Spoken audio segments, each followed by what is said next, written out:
নবীজি বলেছেন বাপ মা স্বামী স্ত্রীর যে গোপন সম্পর্ক, স্বামী স্ত্রীর যে গোপন মিলন, এটা কখনো দুধের বাচ্চার সামনে কইরো না। নবীজি নিষেধ করেছেন। প্রশ্ন জাগে, দুধের বাচ্চা বুঝে না, অসুবিধা কি? আল্লাহর নবী তোমার আমার চেয়ে কম বুঝেন না বেশি বুঝবেন? নবীজি নিষেধ করেছেন দুধের বাচ্চার সামনে মা বাবার গোপন যে সম্পর্ক, গোপন মিলন করবা না। প্রশ্ন হইতেই পারে, দুধের বাচ্চা বুঝে না, অসুবিধা কি? আমার চেয়ে আপনার চেয়ে রসুল কম বুঝেন না। রসুল বুঝাইছেন, যদিও এই বাচ্চা বুঝে না, কিন্তু চোখ দিয়া সে যে দৃশ্যটা দেখতেছে, এই দৃশ্যটা তার মেমোরিতে রেকর্ড হয়ে থাকতেছে, রেকর্ড হয়ে থাকতেছে। এজন্য আমার দুধের বাচ্চার সামনেও আমি মা বাবা, আমার চালচলন, আমার কথাবার্তা, আমার আচরণ, এগুলাও হিসাব করে করতে হবে। প্রতিটা চালচলন আমার আল্লাহর মর্জি মতো হতে হবে। আল্লাহর মর্জি মতো যদি হয়, তাহলে সন্তানের ব্যাপারে আমানতদারি রক্ষা হচ্ছে। আর যদি আল্লাহর মর্জি তোয়াক্কা না করি, সন্তানের ব্যাপারে খেয়ানত হচ্ছে। আমার সন্তান কিন্তু মঈনুদ্দিন চিশতির মতো, আব্দুল কাদের জিলানির মতো ওলি, সে আল্লাহকে এমন চিনে, এমন চিহ্নেই দুনিয়াতে আসছে। আমার ভুল সিদ্ধান্তের কারণে আমার সন্তানের বুজুর্গি নষ্ট হবে, উলায়াত নষ্ট হবে, মারিফত নষ্ট হবে। আর যদি সঠিক সিদ্ধান্তে রাখি, তাহলে আসছে যেমন ওলি হইয়া, কবরও যাবে ওলি হইয়া। আসছে যেমন জান্নাতি হইয়া, সন্তান কবরও যাবে জান্নাতি হইয়া। আমার রাসূলের কথা। এজন্য গন্ডগোল কোথায় সেটা আগে ধরতে হবে। রোগ কোন জায়গায় সেটা আগে নির্ণয় করো। আগে রোগ ধরো, তারপরে চিকিৎসা করো, ঠিক কিনা? রোগ আমার আসমানে, চিকিৎসা চলছে জমিনে। কত কথা, হুজুর আমার সন্তান, আমার ছেলে কথা শুনে না, বাবার কথা শুনে না, মায়ের কথা শুনে না। সন্তান তো বেপথে বেলাইনে চলে গেল, আমার সন্তান তো গাঞ্জা খায়, আমার সন্তান তো নেশা করে। হুজুর পানি ফোড়া দেন, হুজুর তাবিজ ফোড়া দেন। পানি ফোড়া দিলেও লাভ হয় না, তাবিজ ফোড়া দিলেও লাভ হয় না। গন্ডগোল তো এই জায়গায় না, চিকিৎসা এই জায়গায় করলে লাভ হবে না। পানি যখন চারা গাছে দরকার, তখনই চারা গাছে পানি দিতে হয়। গাছ যখন মোটা হয়ে যায়, তখন পানি দিলেও লাভ হয় না, ঠিক না? সন্তানের দিল দেমাগ হলো কাদামাটির মতো। রে যুবক, আমার সন্তানের দিল দেমাগ কাদামাটির মতো। শিশুকালে তার দেমাগে আমি যা দেখাবো, পাথরে খোদাই করে লেখা হবে। শিশুকালে আমার সন্তানকে যে যা শোনাবো, এটাও তার দেমাগের মধ্যে মেমোরিতে পাথরে খোদাই করে রেকর্ড হবে। এই লেখাটা সহজে মুছবে না, এটা সে কখনো ভুলবে না। কারণ শিশুকালে যা বোঝানো হয়, দেখানো হয়, এটা মরণ পর্যন্ত আসর করে। এজন্য জীবনের মূল ফাউন্ডেশন হলো শিশুকাল। ফাউন্ডেশন যত মজবুত হবে, জীবন তত মজবুত হবে, ঠিক কিনা? ফাউন্ডেশন যত দুর্বল হবে, ঘর তত দুর্বল হবে। এজন্য ফাউন্ডেশন আগে মজবুত করো। সন্তানের জীবনের ফাউন্ডেশন শিশুকাল। শিশুকালটা মজবুত করো। শিশুকালটা অবহেলায় তুমি তারে নষ্ট করে দিও না। আগডুম বাগডুম গোড়াডুম সাজে, ডাকডুম বাজে, এগুলা শেখায়া সন্তানের এই ফাউন্ডেশন তুমি দুর্বল করো না। তার ফাউন্ডেশন মজবুত করতে হলে 5টা বছর তারে নুরানি মাদ্রাসায় পড়াও, মজবুত হবে ফাউন্ডেশন। এরপরে ডাক্তার বানাও, ইঞ্জিনিয়ার বানাও, প্রফেসর বানাও, পাইলট বানাও, নিষেধ নাই, কিন্তু ফাউন্ডেশন মজবুত করো। আগে মুসলমানের বাচ্চা বানাও, ঠিক কিনা জোরে বলেন? ডাক্তার হওয়া বড় পরিচয় নয়, ইঞ্জিনিয়ার বড় পরিচয় নয়। আমার সন্তানের সবচেয়ে বড় পরিচয় সে মুসলমানের সন্তান। এজন্য সবার আগে তারে মুসলমানই শিখাইতে হবে। আল্লাহ আমাদেরকে আদেশ করেছেন আমরা যেন আমাদের আমানতগুলি মালিককে যথাযথ বুঝাইয়া দেই। আমানত সমূহ শব্দ আল্লাহ ব্যবহার করেছেন। আমানাতুন এক বচন, আমানাতুন বহু বচন। বহু বচনে আল্লাহ আনার উদ্দেশ্য হলো এই কথা বোঝানো, আমার আপনার কাছে একটা দুইটা না, বহু রকমের আমানত আছে। এই আমানতগুলি যেন আমরা আমানতদারির সাথে মালিককে বুঝাই। আমানত কাকে বলে? আমানত বলা হয় যে জিনিস দখলে আমার, কিন্তু মালিক আমি না, মালিক অন্য কেউ। হতে পারেন তিনি আল্লাহ, আবার হতে পারে সেটা কোনো মানুষের পক্ষ থেকে রাখা। যে জিনিস দখলে আমার কিন্তু মালিক আমি না, যেমন সর্বপ্রথম নজরে পড়বে এই দেহ। আমার আপনার এই দেহ দখলে আমার, কিন্তু মালিককে জোরে বলেন আল্লাহ। এমনিভাবে সন্তান বাপমার কাছে আল্লাহর পক্ষ থেকে রাখা আমানত, কারণ সন্তান দখলে বাপমার, মালিক বাপমা না আল্লাহ। আল্লাহ। অতএব দুনিয়ার সকল সন্তান তার বাপমার কাছে আল্লাহর পক্ষ থেকে রাখা আমানত, আল্লাহর পক্ষ থেকে রাখা আমানত। আমানতের বস্তু ব্যবহার করার তরিকা কি? তরিকা হলো এই বস্তুর উপরে নিজস্ব কোনো এখতিয়ার চলে না, নিজের কোনো সিদ্ধান্ত চলে না। যিনি রাখছেন আমানত, অর্থাৎ যিনি মালিক, তার মর্জি মতো ব্যয় করতে হয়। যদি তার মর্জি মতো ব্যয় করা হয় তবে আমানতদারি রক্ষা হয়। আর যদি মালিকের মর্জি ব্যতিরেকে নিজের মর্জি চালানো হয় তখনই আমানতে খিয়ানত হয়। আমানতে কি হয়? খিয়ানত হয়।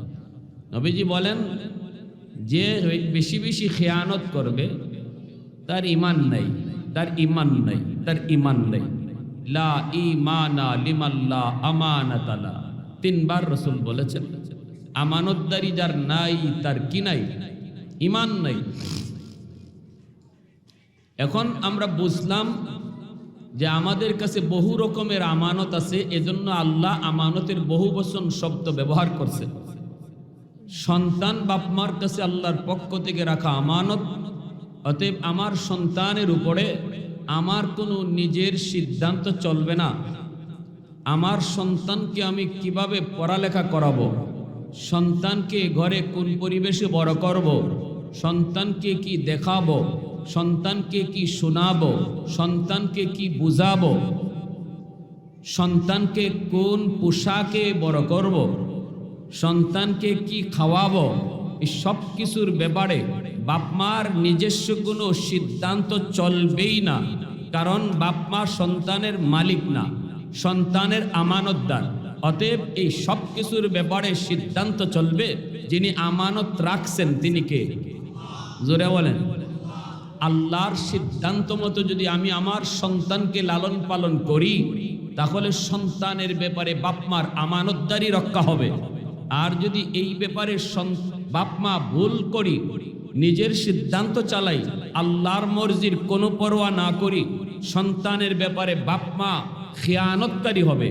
আর কিয়ামতের ময়দানে এই সন্তান আল্লাহর আদালতে বাপমার বিরুদ্ধে খিয়ানতকারী হিসাবে মামলা দায়ের করবে।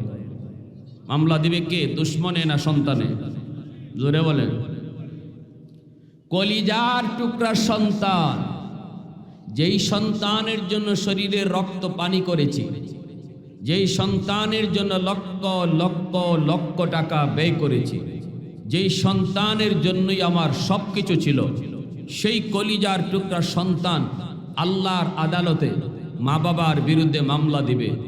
আল্লাহ, আমার বাপ মা আমার ব্যাপারে খিয়ানত করছে, যার কারণে আজ আমি জাহান্নামী হলাম। কেন আজ আমি জাহান্নামী হব? আমি তো জাহান্নামী হয়ে দুনিয়াতে আসি নেই। দুনিয়াতে সন্তান এসেছে আল্লাহর ওলি হয়ে। দুনিয়ার সকল সন্তান দুনিয়াতে এসেছে আল্লাহর মারিফত কলিজায় নিয়ে। কুল্লু মাউলুদিন ইউলাদু আলাল ফিতরা ফাআবাওয়াহু ইউহাব্বিদানিহি আও ইউনাসসিরানিহি আও ইউমাজ্জিসানিহি আও কামা ক্বালান নবী আলাইহিস সালাম।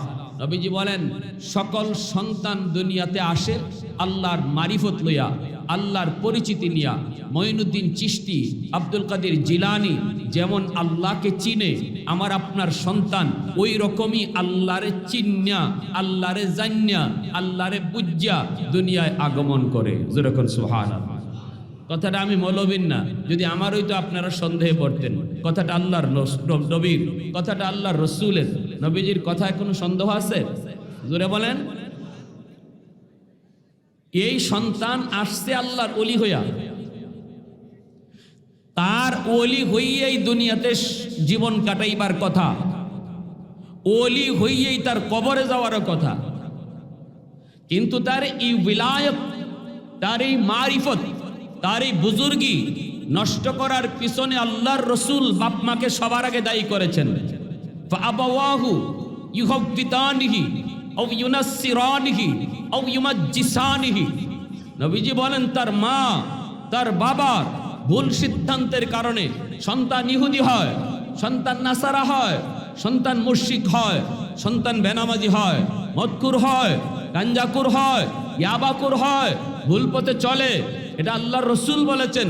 বাপ মার ভুল কিছু সিদ্ধান্তের কারণে মা বাবা সন্তানের আমানতদারি রক্ষা করে নাই। এজন্য এই সন্তান কিয়ামতের মাঠে সবার আগে বাপ মার বিরুদ্ধেই মামলা দিবে, বলবে আল্লাহ আমি তো এসেছি আল্লাহ তোমার ওলি হইয়া, আমার এই বিলায়ত নষ্ট করেছে কারা? আমার মাকে আগে ডাকো, বাবাকে ডাকো, জিজ্ঞেস করো আমানতদারি তারা রক্ষা করছে কি করছে না, তোমার মর্জি মতো আমাকে বড় করছে কিনা, তোমার মর্জি মতো আমাকে ঘরে লালন পালন করলো কিনা, তোমার মর্জি মতো আমাকে যা দেখাইবার তা দেখাইলো কিনা, তোমার মর্জি মতো আমাকে যা শুনাইবার তা শুনাইলো কিনা, তোমার মর্জি মতো আমাকে যা বুঝাইবার তা বুঝাইলো কিনা, তোমার মর্জি মতো আমাকে যা পড়ালেখা করাইবার তা করাইলো কিনা। যদি করাইতো আজ আমি জাহান্নামী হতাম না, ওলি হয়ে আসছিলাম, কবরেও যাইতাম ওলি হইয়া। আমার বাপ মা ভুল করার কারণে আজ আমার বুজুর্গি নষ্ট হয়েছে, আমি ভুল পথে গেছি, ভুল পথে হেঁটেছি, জাহান্নামী হয়েছি। আমাকে আজ জাহান্নামে যেই শাস্তি তুমি দিবা, আমার বাপ মাকে ডাবল শাস্তি দাও। নাউজুবিল্লাহ। জোরে রব্বানা আতিহিম দিফাইনি মিনাল আযাব ওয়ালআনহুম লানান কাবীরা। সন্তান বলবে মালিক আমার বাপ মাকে তুমি ডাবল শাস্তি দাও, ডাবল। কারণ তাদের ভুল সিদ্ধান্ত। সন্তান পেটে আসার মাত্রই মার কিছু দায়িত্ব চলে আসে। পেটে সন্তান, এই সন্তানের উপরে মার আসর যায় পড়বে। মা যত কাজ করবে, যেভাবে চলবে, এই চলন, এই কাজের পরিপূর্ণ আসর পেটের সন্তানের উপরও যায় পড়ে। এজন্যই অভিজ্ঞরা অভিজ্ঞতার আলোকে বলেছেন, সন্তান পেটে নিয়ে মা যদি বেশি বেশি মিষ্টি খায়, সন্তান বড় হওয়ার পরে মিষ্টি প্রিয় হয়। পেটে সন্তান নিয়ে যদি মা বেশি বেশি টক খায়, সন্তান বড় হওয়ার পরে টক প্রিয় হয়। পেটে সন্তান নিয়ে যদি মা বেশি বেশি ঘুমায়, সন্তান বড় হওয়ার পরে অলস হয়। পেটে সন্তান নিয়ে যদি মা টুকটাক কাম কাজ করে, সন্তান বড় হওয়ার পরে কর্মঠ হয়। পেটে সন্তান নিয়ে যদি মা বেশি বেশি গান শুনে, সন্তান বড় হওয়ার পরে গায়ক হয়।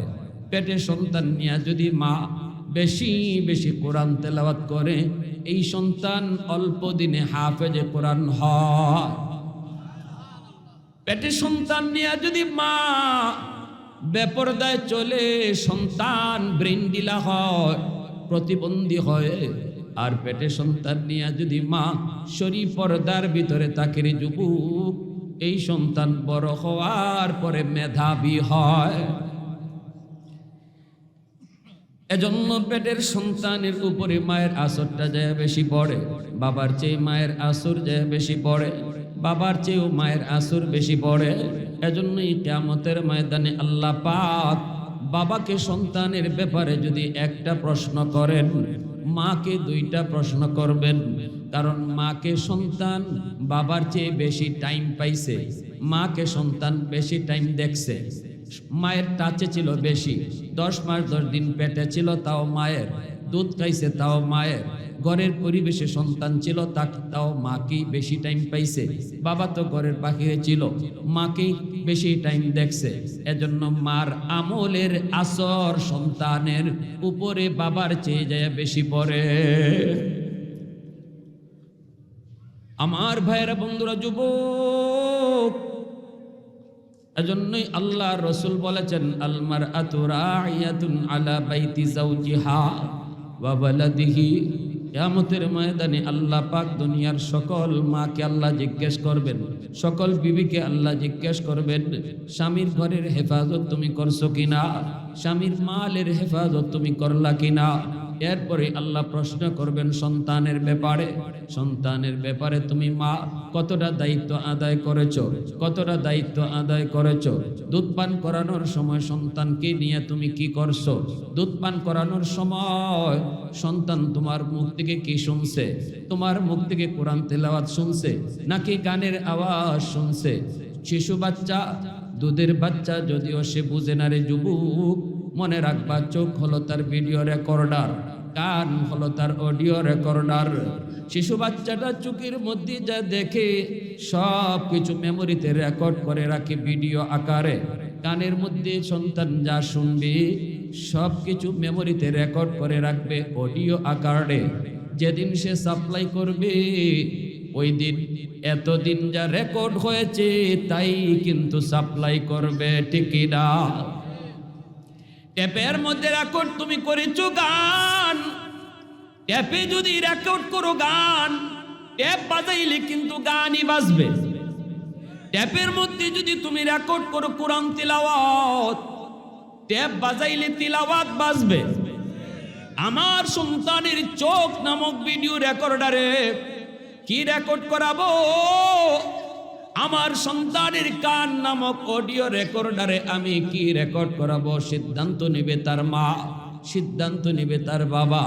যদি আমি চোখের মধ্যে গান বাজনার চিত্র রেকর্ড করাই, নাটক সিনেমার সেই গান বাজনার চিত্র রেকর্ড করাই, সন্তান কিন্তু বাজাইবার সময় গান বাজনাই বাজাইবে। সন্তানের কানে যদি আমি কোরআন তেলাওয়াত রেকর্ড করাই, যেদিন সাপ্লাই দিবে ওই দিন তিলাওয়াতে সাপ্লাই দিবে। এজন্যই তো আমার সন্তানকে দেখবেন শিশুকালে যখন শেখানো হয়, এই যে তোমার আব্বু আব্বু আব্বু কও, আব্বু আব্বু কও, আম্মু আম্মু কও। বাচ্চাটা বোঝে না, শুধু কথাগুলা রেকর্ড করে রাখে। আম্মু শব্দটা তার কানে বাজে, এই আম্মু শব্দটা সে মেমোরিতে রেকর্ড করে। যেদিন কথা বলা শিখে ওই দিন আম্মু ডাকটা তার মুখ থেকে বের হয়। কে তারে আম্মু ডাক শিখাইলো? কয় এতদিন তারে আম্মু আম্মু কয়ে যা শোনানো হয়েছে সব রেকর্ড করেছে, এজন্য সাপ্লাই দেওয়ার সময় আম্মু সাপ্লাই দিছে, ঠিক না? কেউ যদি মনে করে হুজুর আমার শিশু বাচ্চা বুঝে না, আমি আমার দুধের বাচ্চাকে নিয়ে নাটক দেখলাম, সিনেমা দেখলাম, অসুবিধা কি? আমার বাচ্চা তো বুঝে না, ও নাটকের কি বুঝবে, সিনেমার কি বুঝবে? যদি কোনো মা, যদি কোনো বাবা এমন কথা কয়, তাহলে ওই মা বুঝে না, ওই বাবাই বুঝে না, সন্তান এটি কি বুঝে? যদি না বুঝতো তাহলে আমার নবী কেন নিষেধ করলেন? নবীজি বলেছেন বাপ মা স্বামী স্ত্রীর যে গোপন সম্পর্ক, স্বামী স্ত্রীর যে গোপন মিলন, এটা কখনো দুধের বাচ্চার সামনে কইরো না, নবীজি নিষেধ করেছেন। প্রশ্ন জাগে দুধের বাচ্চা বুঝে না, অসুবিধা কি? আল্লাহর নবী তোমার আমার চেয়ে কম বুঝেন না বেশি বুঝবেন? নবীজি নিষেধ করেছেন দুধের বাচ্চার সামনে মা বাবার গোপন যে সম্পর্ক, গোপন মিলন করবা না। প্রশ্ন হইতেই পারে দুধের বাচ্চা বুঝে না, অসুবিধা কি? আমার চেয়ে আপনার চেয়ে রসুল কম বুঝেন না, রসুল বুঝাইছেন। যদিও এই বাচ্চা বুঝে না, কিন্তু চোখ দিয়ে সে যে দৃশ্যটা দেখতেছে, এই দৃশ্যটা তার মেমোরিতে রেকর্ড হয়ে থাকতেছে, রেকর্ড হয়ে থাকতেছে। এজন্য আমার দুধের বাচ্চার সামনেও আমি মা বাবা, আমার চাল চলন, আমার কথাবার্তা, আমার আচরণ, এগুলাও হিসাব করে করতে হবে। প্রতিটা চাল চলন আমার আল্লাহর মর্জি মতো হতে হবে। আল্লাহর মর্জি মতো যদি হয় তাহলে সন্তানের ব্যাপারে আমানতদারি রক্ষা হচ্ছে। আর যদি আল্লাহর মর্জি তোয়াক্কা না করি, সন্তানের ব্যাপারে খেয়ানত হচ্ছে। আমার সন্তান কিন্তু মঈনুদ্দিন চিশতির মতো, আব্দুল কাদের জিলানির মতো ওলি, সে আল্লাহকে এমন চিনে, এমন চিহ্নেই দুনিয়াতে আসছে। আমার ভুল সিদ্ধান্তের কারণে আমার সন্তানের বুজুর্গি নষ্ট হবে, উলায়াত নষ্ট হবে, মারিফত নষ্ট হবে। আর যদি সঠিক সিদ্ধান্তে রাখি তাহলে আসছে যেমন ওলি হইয়া, কবরও যাবে ওলি হইয়া। আসছে যেমন জান্নাতি হইয়া, সন্তান কবরেও যাবে জান্নাতি হইয়া। আমার রাসূলের কথা। এজন্য গন্ডগোল কোথায় সেটা আগে ধরতে হবে। রোগ কোন জায়গায় সেটা আগে নির্ণয় করো। আগে রোগ ধরো, তারপরে চিকিৎসা করো, ঠিক কিনা? রোগ আমার আসমানে, চিকিৎসা চলছে জমিনে। কত কথা হুজুর, আমার সন্তান আমার ছেলে কথা শুনে না, বাবার কথা শুনে না, মায়ের কথা শুনে না, সন্তান তো বেপথে বেলাইনে চলে গেল, আমার সন্তান তো গাঞ্জা খায়, আমার সন্তান তো নেশা করে। হুজুর পানি ফোড়া দেন, হুজুর তাবিজ ফোড়া দেন। পানি ফোড়া দিলেও লাভ হয় না, তাবিজ ফোড়া দিলেও লাভ হয় না। গন্ডগোল তো এই জায়গায় না, চিকিৎসা এই জায়গায় করলে লাভ হবে না। পানি যখন চারা গাছে দরকার তখনই চারা গাছে পানি দিতে হয়। গাছ যখন মোটা হয়ে যায় তখন পানি দিলেও লাভ হয় না, ঠিক না? সন্তানের দিল দেমাগ হলো কাদামাটির মতো। রে যুবক, আমার সন্তানের দিল দেমাগ কাদামাটির মতো। শিশুকালে তার দেমাগে আমি যা দেখাবো পাথরে খোদাই করে লেখা হবে। শিশুকালে আমার সন্তানকে যে যা শোনাবো এটাও তার দেমাগের মধ্যে মেমোরিতে পাথরে খোদাই করে রেকর্ড হবে। এই লেখাটা সহজে মুছবে না, এটা সে কখনো ভুলবে না। কারণ শিশুকালে যা বোঝানো হয় দেখানো হয় এটা মরণ পর্যন্ত আসর করে। এজন্য জীবনের মূল ফাউন্ডেশন হলো শিশুকাল। ফাউন্ডেশন যত মজবুত হবে জীবন তত মজবুত হবে, ঠিক কিনা? ফাউন্ডেশন যত দুর্বল হবে ঘর তত দুর্বল হবে। এজন্য ফাউন্ডেশন আগে মজবুত করো। সন্তানের জীবনের ফাউন্ডেশন শিশুকাল। শিশুকালটা মজবুত করো। শিশুকালটা অবহেলায় তুমি তারে নষ্ট করে দিও না। আগডুম বাগডুম গোড়াডুম সাজে ডাকডুম বাজে এগুলা শেখায়া সন্তানের এই ফাউন্ডেশন তুমি দুর্বল করো না। তার ফাউন্ডেশন মজবুত করতে হলে 5টা বছর তারে নুরানি মাদ্রাসায় পড়াও, মজবুত হবে ফাউন্ডেশন।